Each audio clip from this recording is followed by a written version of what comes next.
ამას ამბობდა ის კაპერნაუმის სინაგოგაში, როცა ასწავლიდა.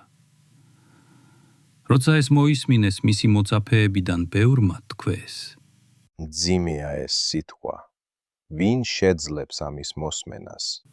ხოლო იესომ, რომელმაც იცოდა თავისში, რომ მისი მოწაფეები ბუზღუნებდნენ ამის გამო, უთხრა მათ: ეს გაწუხებთ.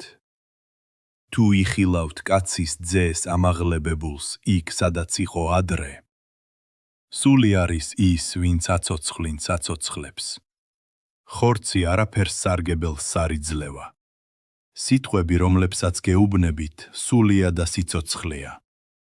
მაგრამ არიან ზოგიერთნი თქვენ შორის, რომლებსაც არ სწამთ, რადგან თავიდანვე იცოდა იესომ, ვინ არ ირწმუნებდა და ვინ გასცემდა მას. და თქვა: ამიტომ გითხარით თქვენ, რომ ვერავინ მოვა ჩემთან, თუ არ მიეცემა მას მამას მიერ.